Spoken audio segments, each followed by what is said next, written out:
Let's talk legal and legality. The Supreme Court's going to take up a case next month that will decide whether government employees can be fired for refusing to pay union dues. Joining us now is Jacob Huebert. He's the lawyer for the plaintiff in this case, and he's also with the Liberty Justice Center. Jacob, welcome to the program. Thanks for having me. Let me get this straightened out. Your client is a government employee, and he is forced to pay union dues. He doesn't want to pay union dues. He wants out. What's the problem?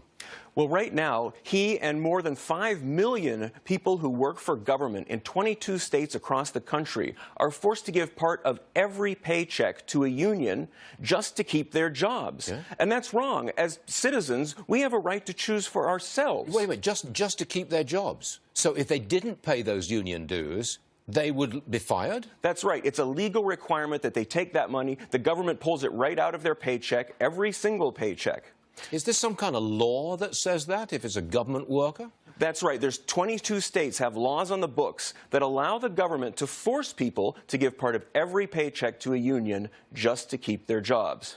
I thought that was I thought some court, maybe the Supreme Court, had ruled against that. Look, I'm not a legal guy, but I thought that was not allowed. Well, in general, under the First Amendment, we can't be forced to support a political advocacy group with our money against our will. But there's this weird privilege that unions have enjoyed to force people to do that. But you shouldn't have to check your First Amendment rights at the door just because you take a government job. That's what this case is about. Are you going to be arguing in front of the Supreme Court? I'll be there together with my co-counsel who'll be making the arguments to the court. Yeah, but you're a made man. I mean, yeah, don't look like that. Isn't that pretty good for a man who's arguing before the Supreme Court? It's good for you, isn't it? Well, yeah, I mean, it's good to be there, and it's good that they're taking up this issue because this has been going on for decades now. There was a Supreme Court decision about 40 years ago that wrongly said this was okay, and now the Supreme Court can correct that mistake and restore the rights of workers to decide for themselves what political advocacy groups they will and won't support. Jacob Huebert, we're with you. Thanks very much for joining us, sir. Appreciate Thank you.